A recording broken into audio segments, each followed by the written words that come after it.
Sejarah Kerajaan Kutai. Kerajaan Kutai telah terkenal sebagai salah satu kerajaan yang tertua di Indonesia. Kerajaan ini memiliki posisi yang sangat strategis, yakni berada di pinggiran Sungai Mahakam, tepatnya terletak di Kecamatan Muara Kamang Kutai, Kalimantan Timur. Dengan letaknya yang strategis, membuat kerajaan ini menjadi sentral lalu lintas perdagangan internasional.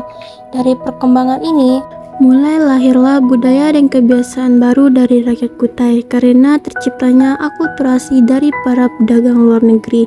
Salah satu contohnya adalah munculnya agama Hindu. Ajaran Hindu yang dibawa oleh kerajaan India mulai masuk dan dianut oleh rakyat Kutai, sehingga kerajaan Kutai disebut juga dengan kerajaan Hindu.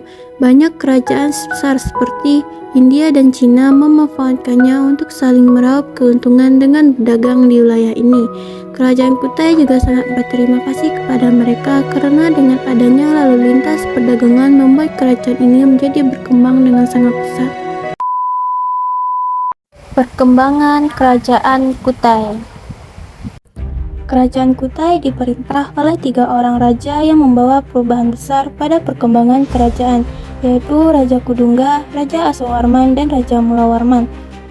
Dia adalah Kudungga, pemimpin bijak dari tanah Kutai dan yang dikenal sebagai pendiri kerajaan Kutai. Dari ajaran Hindu yang datang dari jauh, ia mulai membangun tatanan baru dari suku menjadi kerajaan. Putranya bernama Aswawarman menegakkan fondasi kerajaan, memperkenalkan adat dan sistem pemerintahan yang teratur. Dengan keberanian, ia memperluas wilayah, menyeberangi sungai, dan menundukkan daratan.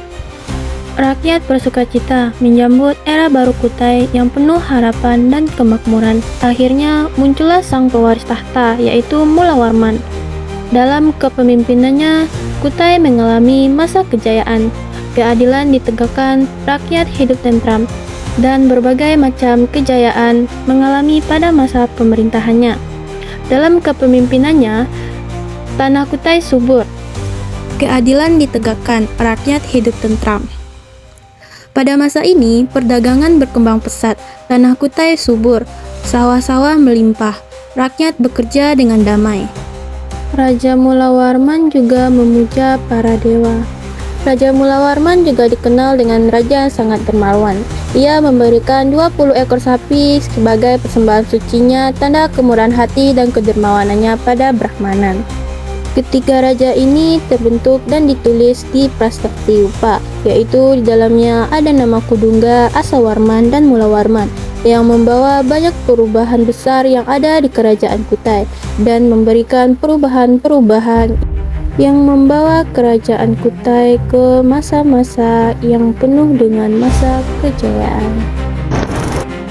Keruntuhan Kerajaan Kutai. Keruntuhan Kerajaan Kutai mulai terjadi setelah berakhirnya masa pemerintahan raja terakhirnya, yaitu Maharaja Damarsetya. Salah satu penyebabnya adalah karena kondisi kepemimpinan yang semakin tidak stabil, apalagi terjadi konflik internal akibat pergantian pemimpin yang terlalu cepat sehingga penerusnya kewalahan. Selain itu juga perebutan kekuasaan antara Kutai Matadipura dan Kutai Kartanegara yang menganut agama Islam. Maharaja Damarsetya pada waktu itu perang melawan Raja Kutai Kartanegara yang ke-13, yakni Aji Pangeran Anom Panji Pendapa. Inilah yang juga menjadi faktor penyebab keruntuhan kerajaan Kutai karena Anom Panji berhasil mengambil alih kerajaan Matapura. Kedua raja bertarung pada hari ke-7. Dalam pertempuran tersebut, Raja Damarsetya ditikam oleh Raja Sinumpanji tepat di dada. Kematian Raja Damarsetya merupakan akhir dari kerajaan Kutai Matapura, dan kemudian Raja Sinumpanji menguasai wilayah bekas kerajaan Kutai Matapura tersebut. Nah, itu adalah sejarah dari kerajaan Kutai, dimulai dari sejarah berdirinya kerajaan Kutai, perkembangan kerajaan Kutai, dan hingga akhir dari kerajaan Kutai tersebut. Nah, sekarang kita akan membahas apa aja sih jejak-jejak peninggalan kerajaan Kutai di Indonesia. Yuk simak video berikutnya. Prasasti Yupa adalah warisan kerajaan Kutai tertua sebagai bukti pemerintahan Hindu di Kalimantan yang di dalamnya berisi fakta mengenai silsilah kerajaan Kutai. Prasasti ini ditulis dalam bentuk puisi anustup dan diperkirakan sudah berusia 400 Masehi. Diperkirakan pada zaman itu batu ini digunakan untuk mengikat korban manusia atau hewan untuk dipersembahkan oleh para dewa. Dikelilingi batu ada ukiran yang ditulis dalam huruf Sangkerta atau Palawa. Yang kedua ada Meriam Sultan Kutai atau Canon. Meriam Sultan adalah senjata pertahanan dan senjata utama pertempuran pada masa kerajaan Kutai. Yang tercatat ada 4 meriam yang masih ada sampai sekarang. Yang ketiga ada keramik kuno Tiongkok yang ditemukan tertimbun di sekitar Danau Limpan dan sekarang disimpan di ruang bawah tanah Museum Mulawarman Tenggarong Kutai Kartanegara. Yang keempat ada gamelan Prawando Gajah Halus.